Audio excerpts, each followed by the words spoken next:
হাসিনা সরকারের মতো তারেক সরকার একই ফাঁদে আটকা।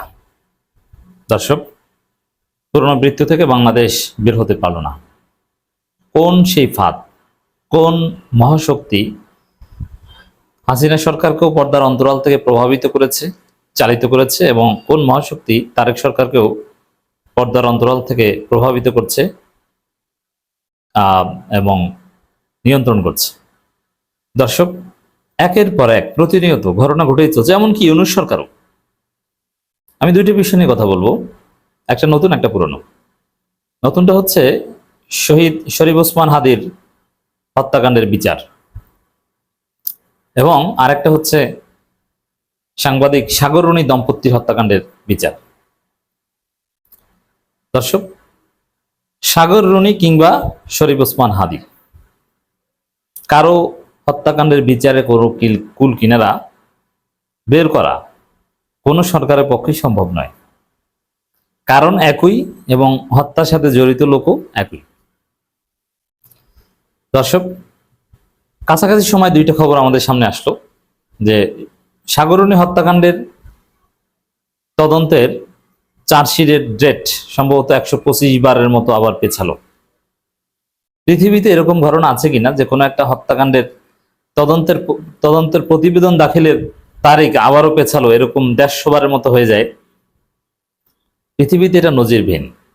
এর মানে রাজধানীতে স্পর্শকতার এবং গুরুত্বপূর্ণ দুইজন সাংবাদিককে হত্যা করলো, যাদের হাতে বিডিআর হত্যাকাণ্ডের গুরুত্বপূর্ণ ফুটেজ ছিল।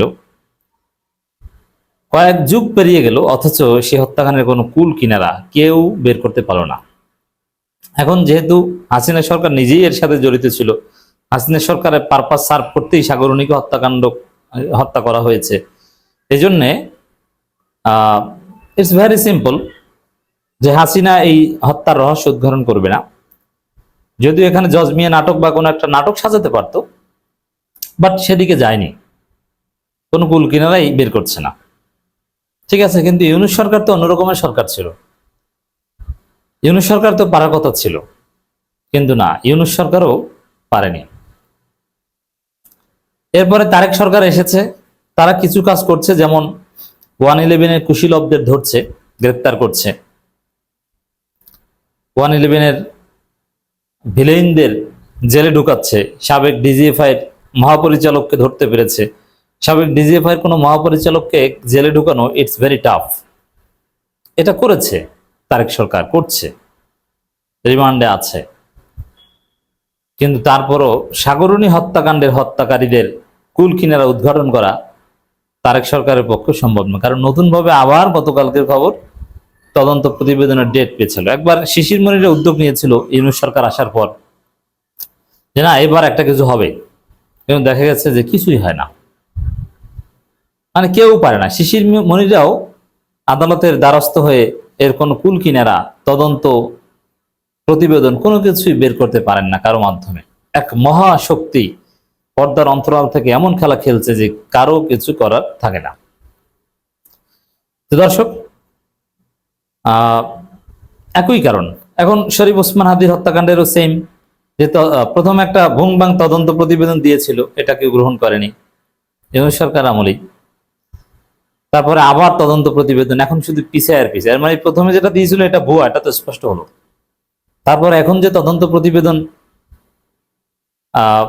দেয়া হচ্ছে, মানে দেওয়ার কথা, সেটা দিতে পারছে না।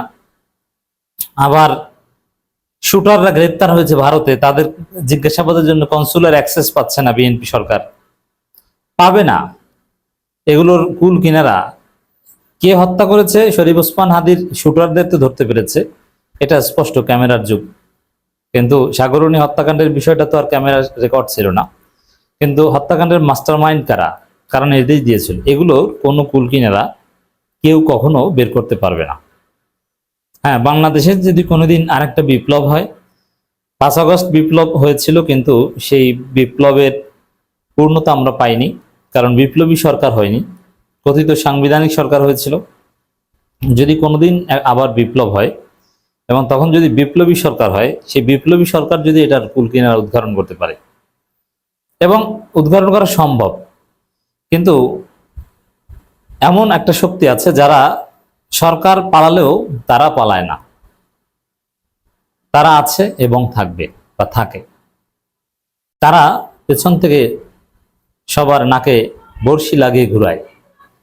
ওই শক্তির ফাঁদে পড়ে সাগরণী হত্যাকাণ্ড কিংবা শরীফ ওসমান হত্যাকাণ্ডের কোনো কুল কিনারা কেউ উদ্ঘাটন করতে পারছে না কিংবা পারবে না। বিপ্লবী সরকার হলে পারবে। দেখেন সহজ হিসাব, যেমন হাসিনা পালিয়েছে, বিসিএস অ্যাডমিন সবাই কি পালিয়েছে? না, যাদের চাকরি ছিল তাদের প্রায় সবারই চাকরি। পুলিশের কিংবা বিসিএস অফিসার চাকরি গিয়েছে কয়জন? এটা 10,000-এ 5 জনেরও চাকরি যায়নি। সারা পুলিশ অফিসারদের মধ্যে পালিয়েছে বা কয়জন? 10 জন পালিয়েছে, 20 জন পালিয়েছে। অফিসারদের ওই হারুন টারুন থেকে শুরু করে কয়েকজন পালিয়েছে, আর সবাই তো আছে। হারুন, বিপ্লব এরকম 2-4 জন পালিয়েছে, আর সবাই আছে। এবং একদম আওয়ামী পুলিশ অনেকের চাকরি আছে, আমরা তো চিনি, সব কিছু ঠিকই আছে। হয়তোবা গুরুত্বপূর্ণ একসময় এসপি ছিল, এখন হেড অফিসে আছে, এই গুরুত্বপূর্ণ দায়িত্বে নাই, কিন্তু সবাই আছে। আওয়ামী পুলিশ যারা লাঠিচার্জ করেছে, নির্যাতন করেছে, সবাই আছে। এবং এই যে সেনাবাহিনীর অফিসার গুম খুনে জড়িত 2-4 জন গ্রেপ্তার হয়েছে, তাও গ্রেপ্তার না কি কোথায় আছে আমরা কেউ জানি না। কোনো 5 স্টার হোটেলে আছেন, ক্যান্টনমেন্টের ভিতরে, না আসলেই জেলে, না স্ত্রীদের সাথে নিয়ে থাকেন, হু নোস, কেউ জানে না। সেই জায়গায় সবার চাকরি তো, হাসিনার আমলে যারা জেনারেল ছিল, বিভিন্ন lieutenant general, colonel, brigadier general, তারা তো সবাই আছে। অতএব সরকার পালালেও এই গোষ্ঠী তো পালায় না, এই এস্টাবলিশমেন্ট তো পালায় না। এনএসআই, ডিজিএফআই তারা কতজন পালিয়েছে? 2-1 জন, বাকিরা তো আছে। এই বাকিরা এই ঘটনা ঘটাতে দিচ্ছে না। এর মানে এই যে সিভিল মিলিটারি ব্যুরোক্রেসি এস্টাবলিশমেন্ট, তারা আবার ভারত এবং পশ্চিমাদের দালাল, বিশেষ করে ভারতের দালাল একটা বিরাট অংশ। ওই অংশের ফাঁদে পড়ে হাসিনা সরকার, ইউনূস সরকার, তারেক সরকার কেউই এই হত্যাকাণ্ডের কুল কিনারা উদ্ঘাটন করতে পারে না, কারণ তারাই এর সাথে জড়িত। এবং ওই শক্তি এতটাই মহাশক্তি যে কিছুই করতে দেওয়া হয় না। তারা গুম অধ্যাদেশ বাতিল করতে বাধ্য করে তারেক জিয়াকে। এই জন্য বাংলাদেশটাকে পরিবর্তন করতে হলে বিপ্লবী সরকার ছাড়া কোনো উপায় নেই। গণতান্ত্রিক পদ্ধতিতে ওই সিভিল মিলিটারি ব্যুরোক্রেসির যে এস্টাবলিশমেন্ট এবং বিদেশিদের যে দালাল, তাদের কিছুই করা যাবে না। ইউনূস সরকারও পারেনি। আমরা শুধু হাসিনাকে গালি দিচ্ছি, আরে ভাই, হাসিনা যে সমস্যা ছিল ইউনূসেরও একই সমস্যা ছিল, যদি ইউনূসের কম ছিল সমস্যা, কিন্তু ছিল, ইউনূসও ওই জায়গায় ধরা ছিল, তারেক রহমান আরো বেশি ধরা। শুধু শুধু হাসিনাকে গালি দিয়ে কি লাভ? তারেক সরকারও তো একই সমস্যা। হাদি হত্যা মামলা পুনঃতদন্ত প্রতিবেদন দাখিল ফের পেছালো। এরকম পেছাবে, কিন্তু কুল কিনারা আর পাওয়া যাবে না।